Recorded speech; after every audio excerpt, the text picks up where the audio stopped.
Hello, Edwin and Miracle. So I hope you guys are doing great. You know, I normally don't have time to make a special video, but last night I ate some really bad food and I was sick as a dog. So today I'm too weak to dig. So I said, now is my chance to finally make a video for you guys. So I hope you're doing well, and I've been doing good. The food is terrible here, so I just eat peanuts pretty much all day. So that part's a little bit hard, but you know, this is such an exciting site, exciting place. Like even here behind me, this is that hole I've been working on for the last couple weeks. So I think we're getting close to maybe 9 meters down from the top. And so we basically filled up the canyon now because of the dirt that we took off the top areas of this spot, because we didn't want that to fall on anyone, right? So now all through the canyon, instead of it reaching all the way to the ground, now it's almost full again, back to the top. So anyway, I just wanted to actually show you what I've been doing here for some months, and at the same time still express the desire for you guys to be involved. So I totally understand, and this is for you, Miracle. Okay, this is an international thing. So us guys, we're like, hey, that's a cool idea. Yeah, that sounds good. You know, on any kind of project. So, and then the wife steps in, you know, and she's like, well, just wait a minute, just relax a little bit. Let's think about this. So that might be your situation. Maybe, maybe not. The other part is I was in China for about 3 or 4 weeks. So I wasn't there really to get a business started, but I did want to introduce you guys to Gary. And, you know, we tried starting something there. We had some ideas, cell phone covers, wigs, or shoe jewelry, or jewelry in general. But, you know, there are tens of thousands of people, Chinese living in Nigeria, Chinese in China, and Nigerians themselves that are all trying to do the same thing. So that is a very competition-filled business. And to find out what the market wants, and then what's available, and get the right quality, and how much is shipping, how much is customs, very complex business. This is pretty straightforward. And I can say there is no competition in this case. This is they put me in charge of this whole site, which is pretty amazing. And I have about 10 to 15 guys helping me to dig. Right now I ran out of my personal budget that I was financing the guys for their food, for their transportation, for the gasoline and that. So it wasn't a lot, but it was because I have no source of income. I have no trickling. I have no pension or retirement, nothing like that. So I have to be really careful. And then after my Dubai experience, you know, I'm not as strong as I used to be. So now I'm on this project, and it's kind of like God brought me here. So when I was a little boy, my parents used to always laugh because they were busy looking at the buildings and the waterfalls, whatever. I was in the stream or in the mountain looking for rocks. So my whole life I've been interested in geology and exploration, things like that. So it was almost like God said, all right, well, I know how this is going to end, so let me set you up. Let me get you interested in these things. So it's kind of funny, but I believe that's what happened, and that's what brought me here. So this indeed is a wonderful, wonderful project. You know, in Dubai it was a struggle. I'm working for, you know, some billionaires that didn't even want to help me a little bit. And I worked for one for 5 months, worked for one for 6 months, and neither one wanted to pay, you know. So I had some very frustrating situations there. But this is the opposite. It feels like a true blessing. The people that I'm working with, they're not motivated by greed or selfishness or materialism. They want to proclaim God's word. They want what we find here. And this is a huge site. This is not normal. This is not just one box in a creek, which a lot of people here in the Philippines find. Most of the major businesses here in the Philippines, for example, the Pure Gold supermarket chain, the guy found a box in his rice field. Bus companies, construction development companies, the SM Shopping Mall, which is the largest shopping mall corporation, Henry C., Chinese Filipino, found a box. So these things have launched most of the big businesses, these treasures, into being. Ferdinand Marcos was the largest treasure hunter in the Philippines, and he became president because of it. And then he put the country into martial law. I'm surprised he did not get this site because it's a big one. It's a very big one. There's maybe 30 locations on this one spot. So this hole is just one of them, and I'll tell you more about it as we go into it. So here, starting at the top and then working our way down. So this whole area is what we call a rock trap. There's an absence of rocks, geologically speaking, in this area. So what the Japanese did is they took these large chunks of clay and they hardened them with some type of binding agent. And this one has a straight geometry straight down. So on this side, you can see this flat wall. That's holding it in, pressing against this material over here. Then on this side, it's holding it from going that way. So this one is completely different from all of the surrounding ones that fell or that slid out or that slid down. This one has a completely different design, and the signal of gold is coming very strongly from the bottom of this area. I'm not sure the depth. We're about 9 meters now, and over on this side is where the signal's coming from. And what's interesting, I doubt you can see it here, but there's a little triangle in rust or iron. There's another little triangle on this end. And then here up at the top, there's a pointer, a little arrow sticking down that's in the center of those two triangles down in the hole. So we've gone through the blue clay, then we got to gray clay, then we went to a gravel, and now at the very bottom we're into white clay. So that's a good sign. I think we're getting there. I think this one is very close to paying out. So another interesting thing here is some of the videos I've sent you. This is a 1 and then a 0, and then there's an M. I doubt you can see it on the video, but there's an M shape here. So it's like they're leaving a message 10 meters. And this goes directly over to the arrow that's pointing down between the two triangles down there. So this room that we were just talking about, it could be a couple $1 billion worth of material stored in based on the size of the signal. And now I'll walk out of the canyon and show you another interesting spot. So this whole property, if my calculation's right and converting it, I think it's about 40,000 square meters. So it's quite a large place. It's not huge, but it's a pretty good property. And on this spot, I really love this. It gave me goosebumps when I actually discovered it. There are 16 rows of gold bars that are placed in the ground 16 times. And I was like, what's the significance of 16? Well, then the first thing that came to my mind was the Japanese flag, the land of the rising sun. So they were very focused on giving honor to Hirohito, the emperor, and to Prince Chichibu, his brother, who was in charge of this gold project in the Philippines. And they showed honor to the flag of Japan, which has 16 sun rays in it. And that's what comes out here.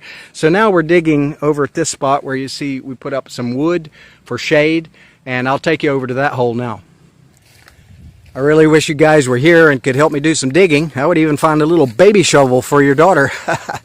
But this is interesting here because the beam, this ray or signal, comes from right down by the creek and goes all the way in a perfectly straight line up to a stump, which is about right here, a tree stump, large. So the signal stops there and goes all the way to the creek in a perfectly straight line on the ground. So we intersected that line here, has a very, very strong signal. And down in this hole, which I dug personally by myself, this is where we're getting a strong signal trying to hit that beam. Now I sent you some pictures of a blue clay that we were digging in, but when that clay is out of the ground for a couple days, it turns green. So that shows a chemical element to the clay, not a natural coloration. So one of the mountains on this particular property, it is shaped very man-made. It's like a perfectly graduated slope up. It rounds off like a tortoise shell on the top and then continues down on the other side in a more direct geometry. So they use the turtle many times, as well as snakes and other animals, as an indication of gold near water. And also the turtles were used as a pointer. If the turtle was what they call a sleeping turtle with the legs in and the head in, that means the treasure is directly below. And if the turtle has his head out and his legs out, it means that he's pointing in the direction where you should dig. So I'll take you for a little walk as I'm explaining things up we're on the turtle's head right now. So this is the neck, and then it gets it to the shoulders, if you want to call it that, and then continues up on the hill. But a side note here, I don't know if you can see these two poles in the distance, but in between that is an altar to probably Buddha. And many times they would take the golden Buddhas from the temples in Thailand, some of them weighing even over 1 ton. And sometimes they were even filled with diamonds. If you look up Roger Rojas, you'll see an example of that back in Ferdinand Marcos's time, where he found a 1-ton Buddha filled with diamonds. But this is facing 090 degrees, so due east, where the sun rises over here on this side. And the stone, or the geology of that hole, is absolutely different, not even close to any of the other areas where we've been digging. And it's bigger stones, which there are virtually no stones on this whole property.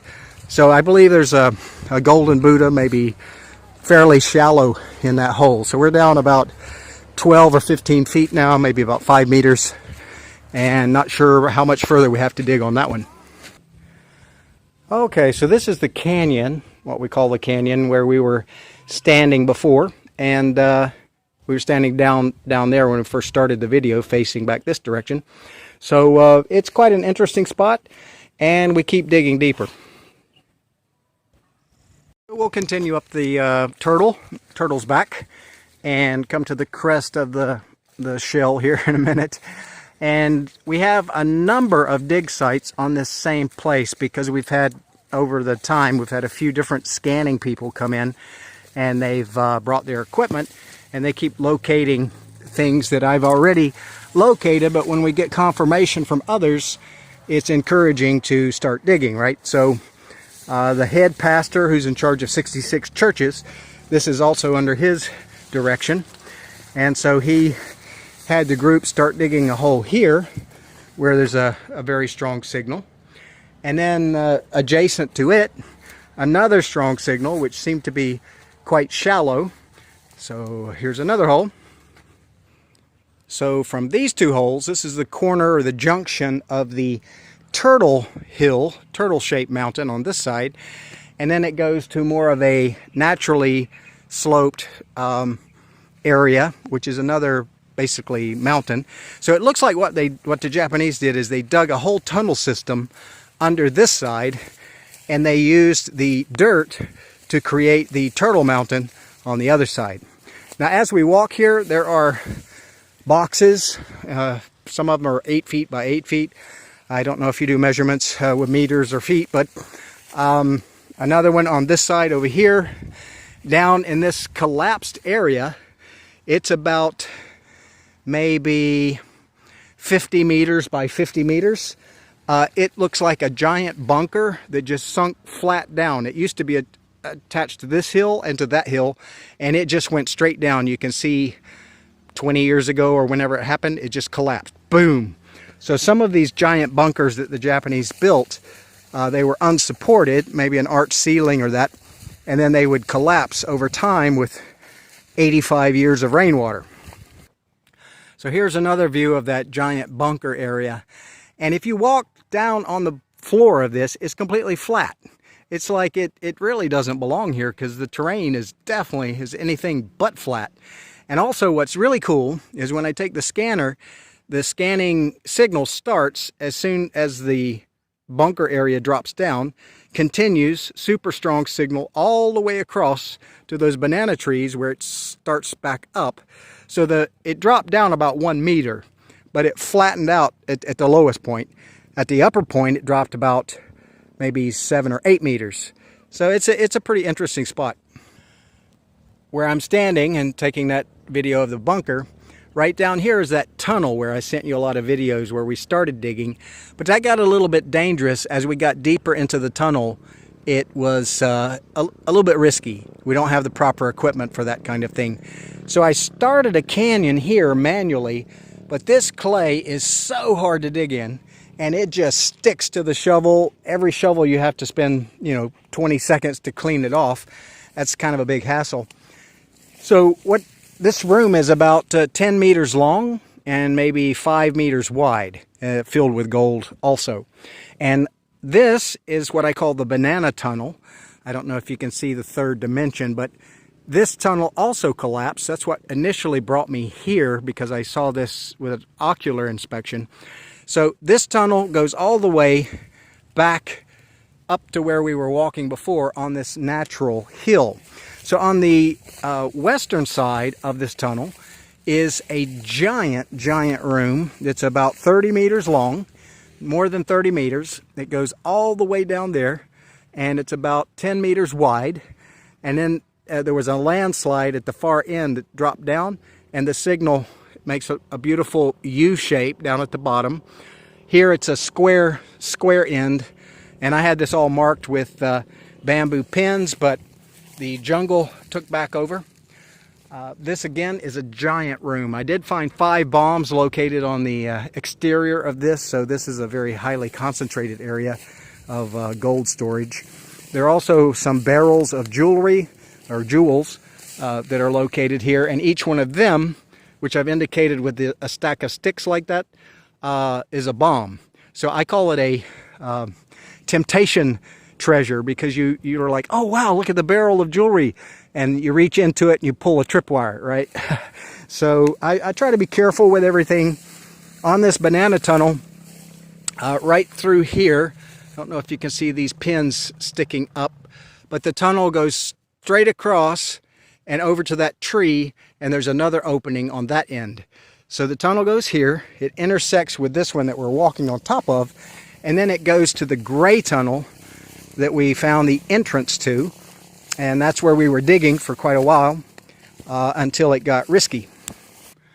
So the banana tunnel that collapsed ends here, and that's what brought me to do greater research, where I found the actual tunnel opening down there where the water is.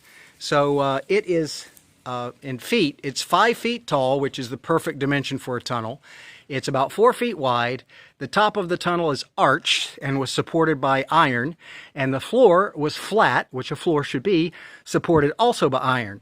So these 2 rooms, the 30-meter long room and the 10-meter long room, are off of the tunnel that goes in there, and I estimated or guessed that it would drop down on an angle, and sure enough, the ceiling starts dropping on like a 45-degree angle once you go about 5 meters in.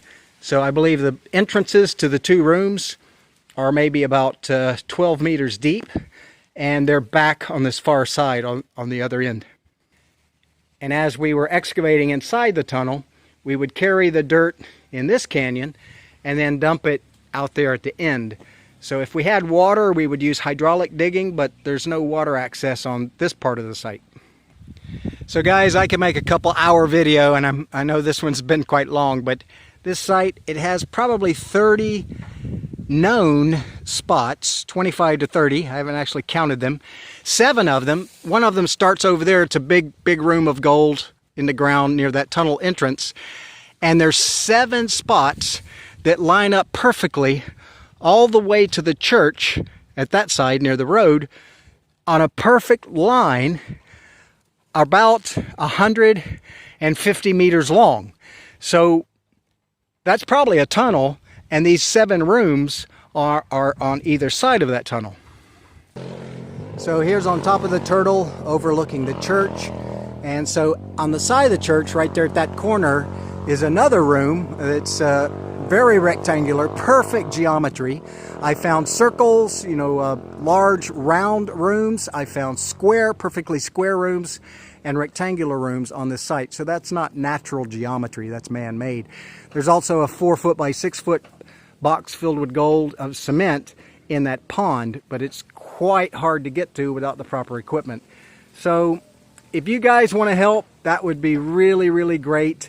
Even if we had a budget each month for the guys to come back and help me, because I'm working hard by myself, but it's really, there's certain things I can't do, lifting buckets out of deep holes, for example, filled with dirt.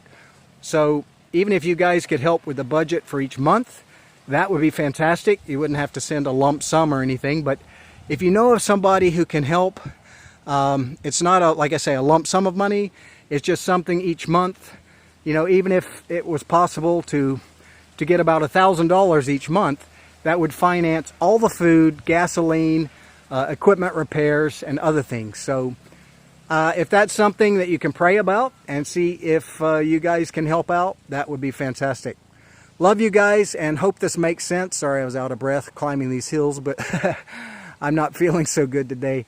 But anyway, thank you for your kindness, and love you guys a lot. You meant a lot to me in Dubai and afterwards, and so maybe one day I'll still wind up in Nigeria. Who knows what happens here? I think we're getting close, but still, yeah, you guys are in my memory always. So thank you for everything, and take good care.